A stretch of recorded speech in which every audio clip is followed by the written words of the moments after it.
VSEPR theory. What do we use VSEPR theory for? What is its point? VSEPR theory is a means by which we represent molecular geometries with compounds that we're looking at. This applies to molecular substances rather than ionic substances because molecular substances have discrete bonds. Now, VSEPR is an acronym which stands for Valence Shell Electron Pair Repulsion. This acronym gives us a very good indication of how the theory operates. Looking at the word valence and the word shell. Valence shell is the outermost electrons in an atom. These electrons are paired, so electron pair, either a bonding pair or a non-bonding pair.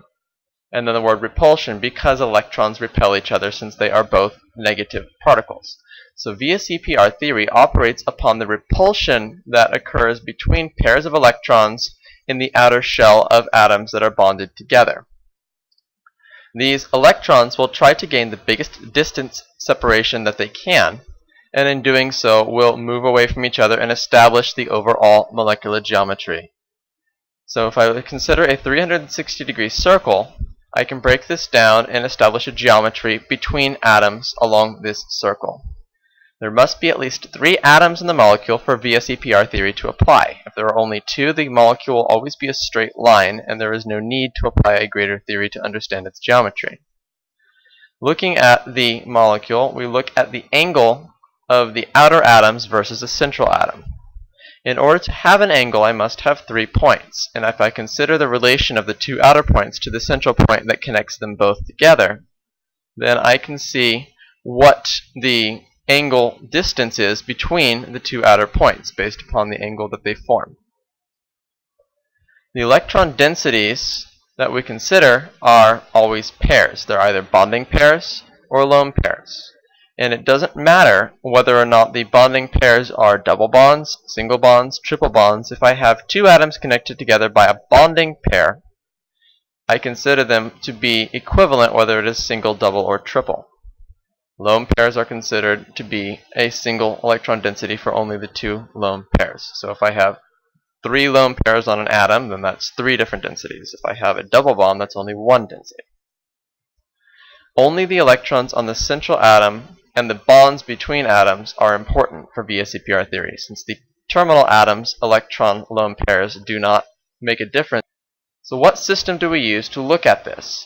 First, we have to identify the central atom of the molecule.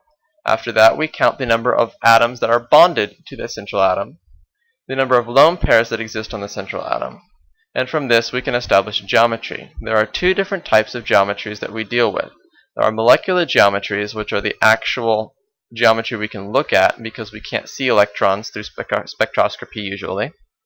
And then there are electronic geometries. Molecular geometries look at the configuration of the atoms. Electronic geometries look at the configuration of the electron density regions. So looking at several basic configurations of these molecular geometries, if I look at the formulas for CO2, NO3-, NH3, and CH4, I find the central atom, and these respectively are C, N, and C. The total number of atoms in each molecule are 3 for CO2, 4 for NO3, 4 for NH3, and 5 for CH4. CO2, NO3, and CH4 all have no lone pairs on their central atom. NH3 has a single lone pair. So the total number of electron density regions in each of these molecules is 2 for carbon dioxide, 3 for the nitrate ion, 4 for ammonia, and 4 for the CH4 methane molecule. So looking at these Lewis structures for the respective molecules then, CO2 has a Lewis structure with 2 double bonds between the oxygens and the carbon. NO3 has single bonds to 2 oxygens and a double bond to the 3rd oxygen. NH3 has 3 single bonds to hydrogens and a lone pair.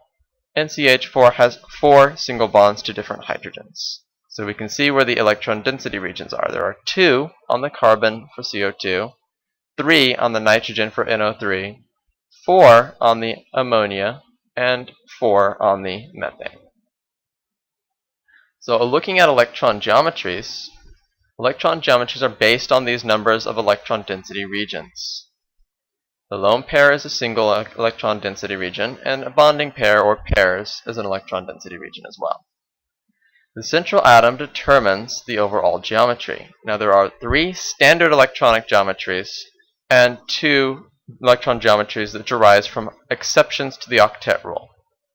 The standard electron geometries, and if we look at the way that I draw out VSEPR theory, it's a 3-dimensional structure. So I use 3 different conventions of lines to represent the atomic configuration. A straight line, just a single straight line, is considered to be in plane. A solid wedge is considered to be out of plane, sticking out of the computer towards you. A dashed line is considered to be into plane, which is sticking away from you into the computer monitor. So if I have only 2 densities, I have a linear structure that has a 180-degree difference between the 2 atoms. 3 densities gives me a trigonal planar. If you look at the points, connect 3 points together, I wind up getting a triangle between the 3 points and then the central point in the middle. It forms a 120-degree angle between 2 points on the outer edge. If I have 4 densities, I have what's called tetrahedral. Tetrahedral has a 109.5-degree difference, and it's something like having a tripod with a camera stuck on top with these 4 different points, with the center of the tripod being where the central atom is. Octet exceptions bring 2 more electron geometries to the table. We have 5 densities, which is called trigonal bipyramidal. This is kind of like combining a trigonal planar and then running a single straight line through the middle of the central atom, going perpendicular to the rest of the atoms. There are 3 different angle geometries in this. There's a 90-degree angle between the points that form something of a T shape on the right-hand side. There's 180 degrees between the top and bottom atom, and 120 degrees between each of the atoms in the central planar area. And then if I have 6 areas of electron density, I form an octahedral. Octahedral has a 180-degree angle between atoms that are opposite each other, and 90-degree angles between all other atoms in the molecule. So looking at molecular geometries are based upon electronic geometries, but we have to name them differently if not all of the electron regions are bonding regions. So looking at a standard compound with atoms A and B, and then U representing unshared pairs. So A is the central atom, B is the number of bonded atoms, U is the number of unshared pairs, and the overall repulsion between the bonded atoms and the unshared pairs is that 2 unshared pairs repel each other more than any other pairing. An unshared pair and a bonding pair repel medium, and 2 bonding pairs repel the least, because of the presence of the 2 nuclei holding the electrons more in place. So molecular geometries then are based upon angles between the atoms rather than the number of electron densities. They only consider atoms in the molecule and are not always the same as their electronic geometries from which they arise. For example, if I have a central atom with 2 bonded atoms and 2 unshared pairs, it has a total of 4 areas of electron density, which would be tetrahedral and electronic, but it forms an angular molecular geometry. So looking at the different standard geometries that we have, not including the octet exceptions, which would be something we discuss in a different setting, we have the linear electronic geometry, which has a molecular geometry of AB2. If I remove one of those bonding pairs and make an unshared pair out of the electron density, then I have 2 atoms and I can no longer apply VSEPR theory. So the only geometry that I can get from a linear molecule with 2 bonding regions, or 2 density regions, is a linear molecule. Moving to a trigonal planar electronic geometry, there are 2 types of molecular geometries associated with this. There are the trigonal planar geometry, which is the same as the electronic geometry, and this is when all of the electron densities are bonding. And there is angular, which occurs when one of the electron density regions is an unshared pair.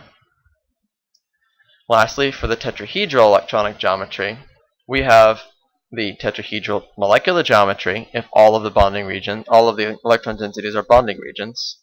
The trigonal pyramidal molecular geometry if one of the electron densities is a non-bonding region, and angular if two of the electron densities are non-bonding regions. So looking at the linear electronic geometry and molecular geometry, we have AB2, which is a linear molecular geometry. They are two bonded atoms with no unshared pairs. It forms a 180-degree angle between the two bonded atoms that are bonded to the central atom, and generally is a nonpolar molecule unless those two atoms are of different elements. So looking, for example, beryllium dichloride. This has two chlorines connected to beryllium. They're opposite each other, so they cancel each other in the pull that they have on the beryllium in the middle, leaving it with a nonpolar molecule. Moving on to trigonal planar electronic geometries, I have the AB3, which has got three bonded atoms to the central atom, which is trigonal planar in molecular geometry. There are no unshared pairs in the central atom, and so this forms a 120-degree angle between the bonded atoms. The polarity of this molecule depends upon the arrangement. For instance, with the molecule of formaldehyde, because the oxygen is different in electronegativity than the hydrogens, this is a polar molecule.